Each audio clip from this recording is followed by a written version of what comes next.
बाप बेटी का रिश्ता दुनिया के सबसे पवित्र और प्यारे रिश्तों में से एक होता है। यह रिश्ता प्यार, देखभाल और समर्पण का प्रतीक होता है, जहां बाप अपनी बेटी को जीवन के हर मोड़ पर सहारा देता है।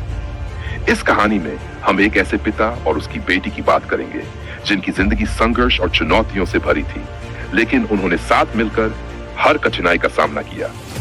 कहानी बाप और बेटी का संघर्ष। एक छोटे से गांव में रमेश नाम का एक गरीब किसान रहता था। उसकी पत्नी का देहांत बहुत पहले हो चुका था और उसके पास एक ही सहारा था, उसकी बेटी पायल। पायल बहुत ही समझदार और होशियार बच्ची थी। उसने छोटी उम्र में ही अपनी मां को खो दिया था, लेकिन उसने कभी अपनी तकलीफों को अपने पिता पर जाहिर नहीं किया।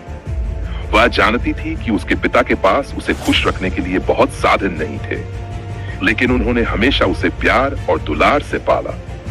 रमेश के पास खेती के अलावा और कोई दूसरा काम नहीं था और उसकी जमीन भी बहुत कम थी। दिन भर वह खेत में मेहनत करता और जो कुछ भी कमाता वह अपनी बेटी की पढ़ाई और जरूरतों पर खर्च कर देता। पायल पढ़ाई में बहुत इज्जत थी और हमेशा अपने पिता का सिर गर्व से ऊंचा करती।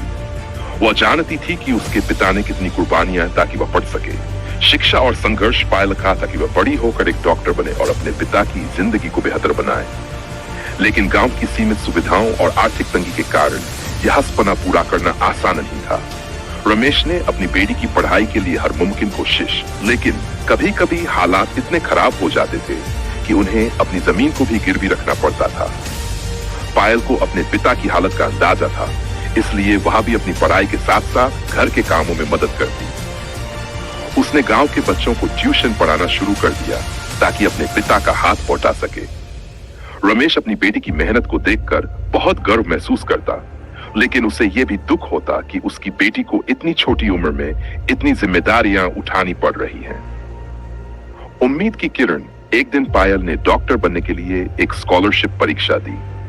उसने बहुत मेहनत की थी, लेकिन परीक्षा के बाद उसे अपने परिणाम का बहुत डर था। रमेश ने अपनी बेटी को ढाढ़स बंधाया और कहा, बेटा, तुमने जो भी किया है वह मेरे लिए हमेशा गर्व की बात है। अगर इस बार नहीं हुआ तो कोई बात नहीं, हम फिर से कोशिश करेंगे। कुछ दिन बाद पायल का परीक्षा परिणाम आया और वह परीक्षा में सफल हो गई। उसे शहर के सबसे बड़े मेडिकल कॉलेज में दाखिला मिल गया।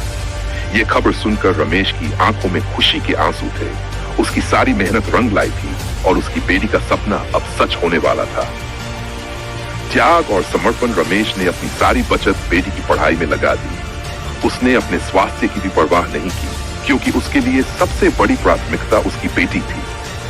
पायल भी अपने पिता के इस त्याग को समझती थी और उसने खुद से वादा किया कि वह डॉक्टर बनकर अपने पिता का जीवन खुशहाल बनाएगी।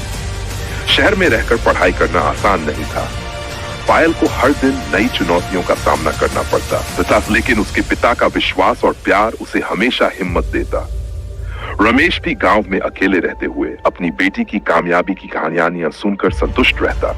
सफलता और गर्व। कई सालों की मेहनत और संघर्ष के बाद पायल डॉक्टर बन गई। उसकी पहली तनख्वाह जब उसे मिली तो वह सीधे अपने पिता के पास गांव पहुंची। उसने अपने पिता के पैर छुए और कहा, पापा, ये सब आपकी वजह से संभव हो पाया है। आज अगर मैं कुछ हूं तो आपकी मेहनत और त्याग की वजह से हूं। रमेश की आंखों में गर्व के आंसू थे। उसने अपनी बेटी को गले लगाते हुए कहा, तू हमेशा से मेरी शान थी और आज तूने मुझे दुनिया का सबसे खुश इंसान बना दिया है। निष्कर्ष। यह कहानी बाप बेटी के उस रिश्ते को दर्शाती है जहां प्यार, त्याग और समर्पण की कोई सीमा नहीं होती। एक पिता अपनी बेटी के लिए अपनी सारी खुशियां और आराम छोड़ सकता है और एक बेटी अपने पिता के सपनों को पूरा करने के लिए किसी भी हद तक जा सकती है। रमेश और पायल की कहानी हमें यह सिखाती है कि चाहे हालात कितने भी मुश्किल क्यों न हो, अगर परिवार का साथ और प्यार हो तो किसी भी मुश्किल का सामना किया जा सकता है।